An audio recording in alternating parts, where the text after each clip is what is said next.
Hey guys, this is Jordan Pacheco from the Glad Trad podcast. I hope you're doing well. And man, we've had a lot of news this past couple of weeks. As all of you, I'm sure, are aware, the SSPX is planning to consecrate new bishops on July 1st of this year. There are only 2 bishops remaining from that original consecration from 1988 by Archbishop Lefebvre. And this has caused quite a stir in the Catholic world, trad and non-trad alike. There are the usual mantras that we've heard. I'm sure some of you have heard for decades now that this is a schismatic act. It's evil. It's outside the unity of Christ. And then there are people on the opposite end which say this is the only thing which must be done. Rome has clearly lost its way. If anything, there should be more bishops, yada, yada, yada. I've heard it all. I've read it all. Men far smarter than me have weighed in on this subject. This is what I've been thinking. I've been gathering all this information. I just wanted to share it because it's important. First, I want to start with a story. I met a young man, a fellow Catholic, some months ago when I was relatively new here to St. Louis. And he was a revert back into his faith. And he lives in a diocese that doesn't have a lot of Latin Mass options, save for the SSPX. And so he credits his reversion to the Catholic faith, his strengthening of his understanding of Christ and his church to the SSPX out there, where he is still an attender. And you meet these kind of people, you talk to them, and you understand very real that you're talking to a fellow brother in Christ. This is an internal matter of the church. So before we kind of dig into it, let's just clear everyone's personal takes. Rome has been, I was going to say clear on the matter. It's been terribly unclear, which certainly is part of the difficulty. But Rudy and I did an episode a couple of years ago, I'll link it down below, where we went through and asked, what has Rome itself said about the SSPX, how it handles the SSPX? I think that episode happened very shortly after Pope Francis even granted faculties to the SSPX to hear confession and to celebrate nuptial masses, which means, of course, that often the Eucharist is celebrated with nuptial masses. Bishop Schneider has weighed in on this. He says, how is it possible for a priest to have partial faculties in this regard? It doesn't make any sense. This is a very interesting time in the church because those excommunications that Archbishop Lefebvre did in 1988 without approval from Rome, essentially he was corresponding very frequently with people like Cardinal Ratzinger at the time. And they said, yes, you can consecrate, just hold it off, hold it off, hold it off. They kept pushing back the date. I've talked about this on my own opinion. I think that they probably would have just let Lefebvre die. He was stricken with cancer and already a retired bishop. So I think they would have just let that go the way of the dodo. And when Lefebvre did it, it was apparently an automatic excommunication. The act in and of itself excommunicated Lefebvre as well as those 4 bishops. Those excommunications were lifted by Pope Benedict XVI. Further faculties, if they need to be granted, have nonetheless been granted by Pope Francis mid in his pontificate. And now, in the reign of Pope Leo, we saw very early on that the Society of Pope Pius X were allowed not just to have a pilgrimage to Rome, but to celebrate Holy Mass inside St. Peter's Basilica. I'm going to say that again. They were allowed to celebrate Mass inside St. Peter's Basilica. So for everyone who is saying, this is the worst schism that's happened in a while, how could this happen? Where were y'all when that was taking place? We actually saw a schismatic, an illicit Mass above the tomb of St. Peter, to whom we pledge our unity through the Pope. Doesn't really wash. So anyway, this is what I just wanted to say about this whole unfortunate conflict. It's a lot of noise. Catholics, it's a lot of noise. And I know it's really great because everyone wants to be the smartest in the room and everyone wants to have some take on the SSPX. Everyone wants to draw these battlegrounds. Can we not just admit that it's confusing? Can we not just admit that the weight of history gives us a very fundamental question? When Lefebvre consecrated back in 1988, and you see the lead up, the build up, all before those consecrations, what led to those moments? A question has to be asked, especially since the end of the council. Is the church in a time of crisis? Is there a confusion? At some points, is there an obfuscation on the teaching of Christ and his church? Has this confusion stemmed from the clergy? Has this confusion stemmed from Rome? If the answer is yes, we have a problem. We've been having a problem for in particular 60 years, and that might take or mean some drastic actions, then that obviously might change your disposition on how you view these consecrations. If the answer for you is no, the church is not in a crisis, I'd be very surprised. But if that is genuinely, you've come to that of your own conscience, okay, well then, yeah, it makes complete sense that you would think that the sky is falling down. Mind you, these bishops' excommunications were lifted. They were lifted, by the way, and they didn't renounce their titles of bishops, their office of bishop, their ministry as bishops when these excommunications were lifted. So they're exercising their ministry still as bishops. You might say, aha, well, SSPX priests are suspended ad divinis, which means right at the moment of their ordination, they're suspended from public ministry because they have no mission in the church. Well, apparently that's not true, again, because insofar as they needed to be granted, if you believe that or not, it's not really the issue. Faculties were granted. You might say, aha, well, partial faculties, which is a whole can of worms otherwise. You see all this noise, you see all this confusion. It's all this high conversation that we've been having for decades, but it arrives still at the original question. Do you believe, my friends, that the church is in crisis or it's not? So I'll link this also. This was, I think, one of the most powerful homilies I've heard in a while. His Excellency Bishop Fellay was giving a homily. He's one of the 2 surviving SSPX bishops. He's out in the seminary for the SSPX. I think the one here in the States. I think it's in Pennsylvania or something. And he gives a really good homily. He's explaining the reason for the consecration. But he says a lot of things in there that I think give pause. Number one, he's highlighting a fact that a lot of us have known, even if we're not traditionalists, if we're just Catholics trying to get deeper into our faith, which is that there are so many times, myself, I'm in this boat, where I grew up loving the faith. I grew up knowing Jesus, thinking that I loved the faith, but I didn't know really much about it. The way that I learned about the faith was mostly through external resources that I had to find on my own volition. It wasn't because the catechism was opened to me in a sort of depth that I see with people far younger than me nowadays, especially in traditional circles. If you'd asked Jordan Pacheco at 10 years old, what is the Mass? I probably would have said, it's a Eucharistic banquet, and we gather around for a meal. The words holy sacrifice of the Mass I knew, but they weren't really experiential for me. Not until I got into high school did I begin to understand. And part of that is because I believe that God granted me a grace. God, I believe, planted at confirmation in me the sort of fruits that I needed to become a better Catholic. When I started going to the traditional Latin Mass, it wasn't because I hated my upbringing in the Novus Ordo. It wasn't because I hated the Novus Ordo or I hated people who go to the Novus Ordo. I was a young, broke man in the middle of Los Angeles, and I needed strong medicine for my sins, for my salvation. I wanted to know what the church had always taught and believed, and still apparently teaches and believes. And I found that in particular with the traditional Latin Mass and with the sort of traditional theology, forms of piety, all those things that come around it. Here's a reality that we live in. And listen, I attend with the Institute and a Diocesan Latin Mass right now. There's an SSPX somewhere in the city. I haven't gone there yet. It would not be a skin off my nose personally if I went. I've witnessed at Mass with the SSPX before, back home in Colorado. I have what I call a historical fondness for the SSPX. And I think especially post the confusion that's happened under Pope Francis, it's very evident to me that no, we're not out of the crisis. I think that the overtones towards the society have been nice, mostly for the sake of her faithful, which there are millions of people who love the Catholic faith, who've come to know Jesus Christ because of the Society of Pope Pius X. And to them, if it wasn't for the Society of Pope Pius X, not only would their faith be lost, but here's kind of the smoking gun. Here's just what we have to stand back and just admit. We don't have to be passionate about it. This is just a historical fact.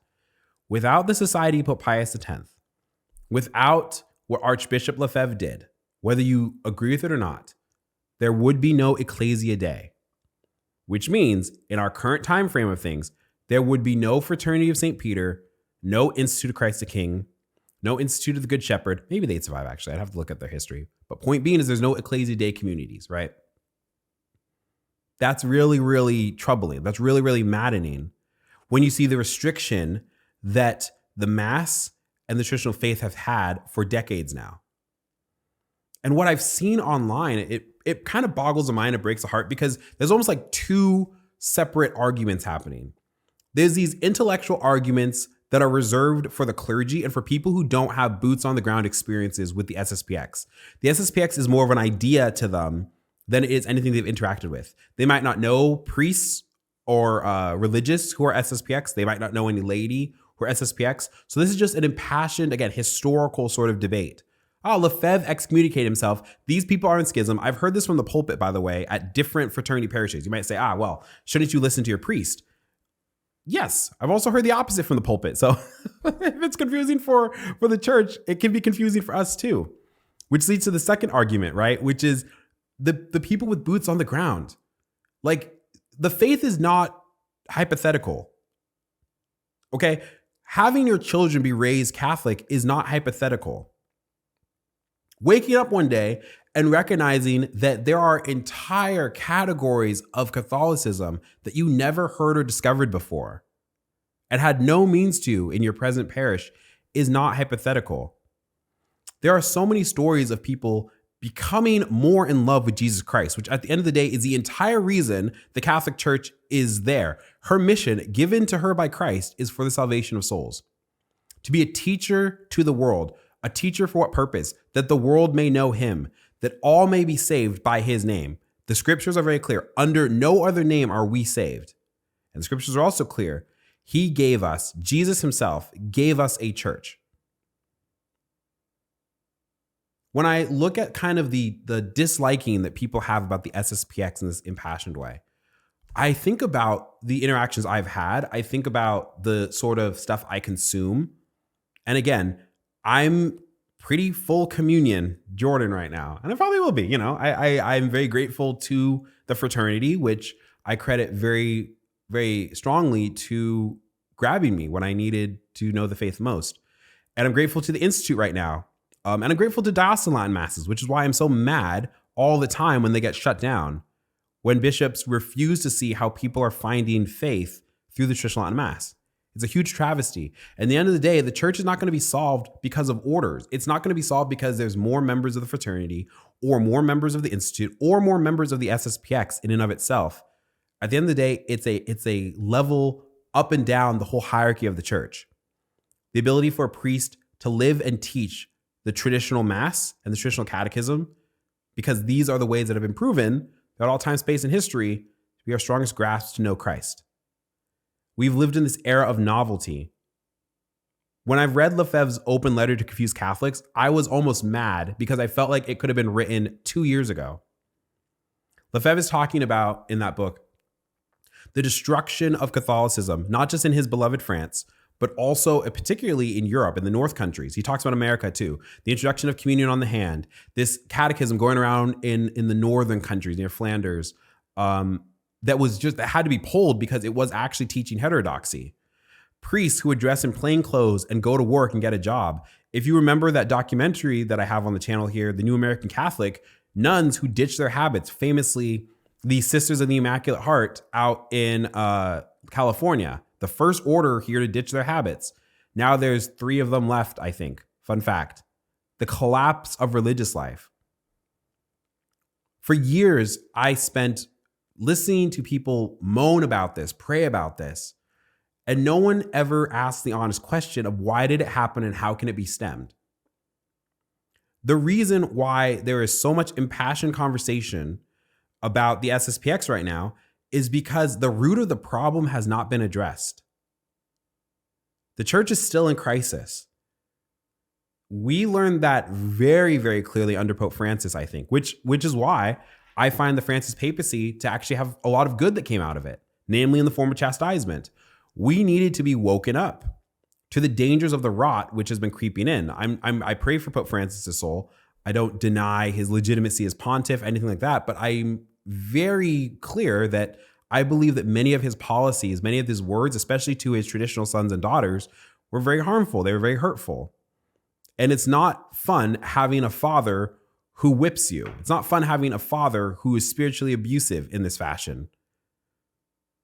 So here we are. We fast forwarded. There are only 2 SSPX bishops left. Their excommunications have been lifted. Rome, when it talks about things, says that this is an internal matter, that they are canonically irregular, not that they're in schism. Then we must look at their fruits. I believe very firmly that the fruits of the SSPX do not sow disunity. It can. I mean, we've all met trads who, a little off the deep end. We've all met Catholics who are a little off the deep end. But if you're going to ask me, what do I think is worse? The church in Germany right now, which by document is voting in things like women consecration, gay blessings, these sorts of things. We see all these terrible footage coming out of German masses. Somehow that full communion, that canonical regularity is going to lead us to love Jesus more so than the canonical irregularity of how the SSPX expresses the faith. The question I've posed multiple times here on this channel is, do I believe that there are certain priests and prelates in the United States who have actions which I think are wicked actions? I think they're harmful actions. Do I believe that they have the faith of good and traditional priests that I've seen? Do I think that what's going on in the Diocese of Charlotte, for instance, is the will of God? And as Catholics, when we see that, wherein not only are your Latin masses taken away, but your altar rails are taken away, where if you are a young lady and you're a lector and you wear a mantilla on your head, that you cannot get up there, somehow that is teaching us to love Jesus more. Somehow this is the proper authority of obedience. Are we tired yet, friends? Like, can we just admit that we're tired and that we're confused, and that we find that people who are trying to love Jesus, especially the way that our ancestors worshiped him, probably shouldn't be molested too terribly much? Why is it such a difficult concept? The fruits I believe that society has borne has been good. Part of that fruit is the fact that Ecclesia Dei communities were founded. I have the great divorce theory. I think that when the barn's on fire, or when your dad's beating you and you get away, there are some kids who are like, hey, we just need to love dad more. So no matter what happens, like, we need to make sure that we always have dad's approval on everything, because the reason he hits us is because he's skeptical of us. And there are other kids who go, no, dad is drunk.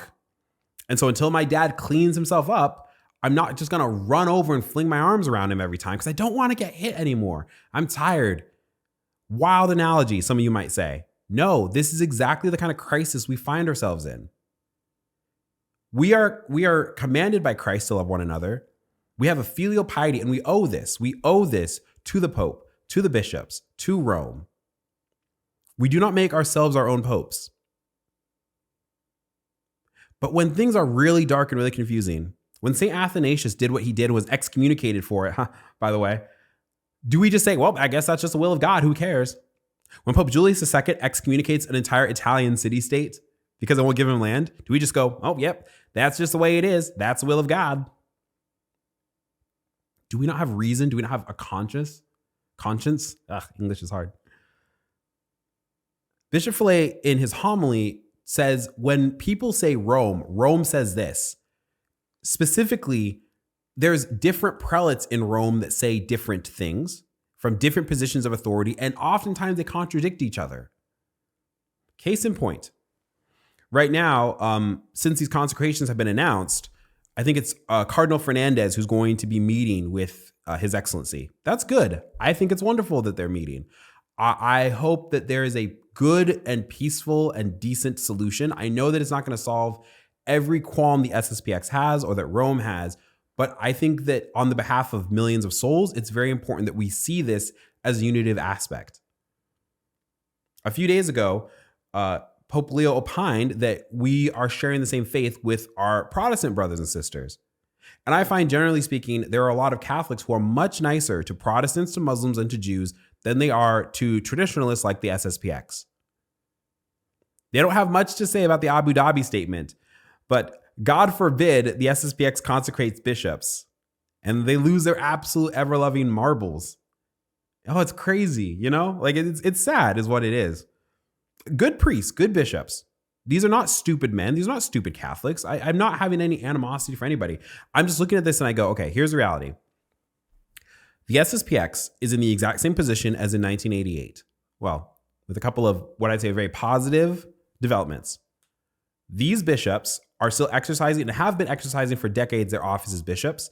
They are saying we're going to continue doing that because if they die, these last two, it's going to be extremely difficult for the SSPX to continue on as it has been, especially considering that since 1988, it has not shrunk and gone away. It's only grown. This Lefebvre question has been the elephant in the room for decades. And I suspect it's going to take more decades for us to finally come to a better conclusion about it as Catholics, really as clergy. This is not really a fight for the laity so much. The laity have their own issues to sort out. We're too busy trying to keep our families Catholic. And it seems like sometimes we're accosted by trying to do so. A lot of things to say there. This is all I'm trying to really get at the end of the day. We should pray for unity, genuine, proper unity in the church. But we shouldn't just close our eyes to the great challenges and confusions that reign over Holy Mother Church right now. Not because of Christ, he is always clear, but because of us. We, by our own ignorance, by malice, by allowing bad prelates in, by good prelates doing nothing, and yes, as laity, our own ignorance, our own malice, our own idleness, when evil is afoot. We've allowed for this rot to happen. It's God's church. God will sort it out. This is a piece of the puzzle, I think. So, yes, I don't have a theological argument. I'm not a canon lawyer. I can't break open what happened in 1988 and somehow give you the strands for today. But can we all just take a chill pill for a little bit? Can we all just be a little kinder to each other? If you have people, if you do attend with the SSPX, God bless you. You have no hatred for me, no animosity. I don't even really worry about your souls, to be honest with you. There are far worse places. The German church is in soft schism, essentially. We don't talk about this. Another point people have brought up is this. We live in a world where the SSPX confirmations or consecrations would be a sign of grave disobedience, grave disunity, and bad for Holy Mother Church.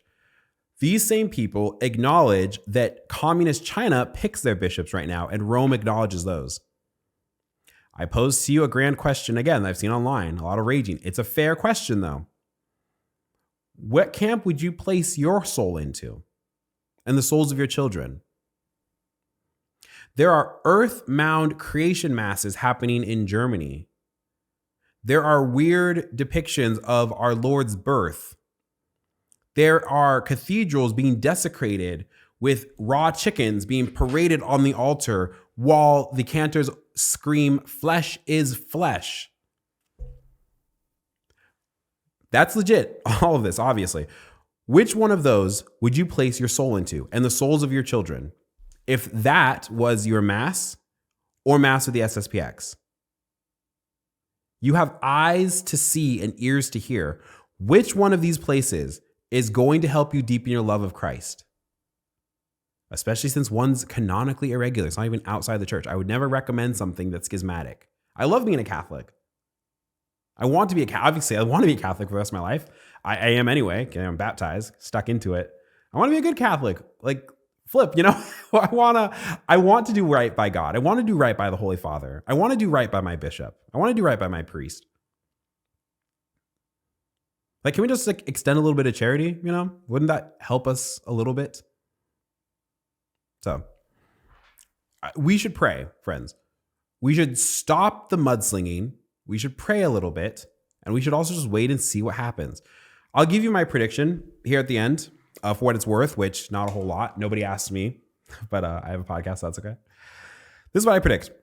I predict that the consecrations are going to happen on July the 1st. I don't know how many, but I think they're going to happen. I predict that Rome is going to acknowledge that the consecrations happened. Rome is not going to put out new excommunication orders because it wouldn't make sense based upon what the current standing with the SSPX is. And I think it causes way more of a mess. And at the end of the day, even if they did, I think that the kind of distrust and disunity that is already rife amongst Catholics would get worse, not better. I don't see this as a move that the Holy Father would want to make. I don't actually see his hand needing to be drawn that way. I think that Rome is going to say, we acknowledge that the SSPX has made these consecrations, and we are always praying and working towards full communion and restoration with the SSPX. And then little by little, I suspect that we will start seeing when these bishops get called to Rome and things like that, that they are treated as bishops, which they are presently. And I think that this whole question, that the big questions that the SSPX have about the crisis in the church, about teachings coming out of the Second Vatican Council, etc., I think that those will be kicked down the road more. I suspect that we won't get an end to this question until I'm probably middle-aged or old, to be honest with you. And sometimes that's the way it is. And maybe we just need some honesty about it. My advice, first and foremost, obviously, is if there is a Latin Mass near you in full communion with Rome, weigh a doubt against a certainty and just go there. I love the Fraternity of St. Peter. I love the Institute of Christ the King. I'm very grateful. Again, there's a diocesan Latin Mass up the road that I attend quite frequently, and that's great. Rome has, whenever clarity can be given, I think made it so that very expressly through word. Again, we have a whole goodness, getting all worked up. Hey, we have a YouTube video about it. That's what I'm trying to say. We have a YouTube video talking about how you can, as a Catholic, attend a society chapel. You can attend Mass. You can go to confession. This was an interesting one. You can contribute monetarily to a society chapel insofar as long as your desire to go to the SSPX is more because of an attachment to the old Mass and not because you desire a schismatic act with the Pope. We broke down those documents. That's where it is. I think that is obviously where the Catholic Church is because, again, the society has been treated in recent years, especially as if it is canonically irregular, but still obviously inside the Catholic Church and has been allowed certain privileges therein that we would not extend to the Orthodox or to Protestants. So take that for what it's worth. Take that for what it's worth.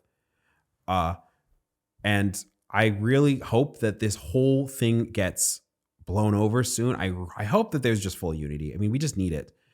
The church is in a bad way, and we have a duty to Christ to help bring his truth forward, even amongst our own peers. And fundamentally, Rome has a duty as the vicar of Christ, right? Rome has a duty as the teacher upon the world to give clarity where it's obviously been lacking. So until next time, I'd love to hear your own opinion, guys. Like, I know that there's a lot going on there.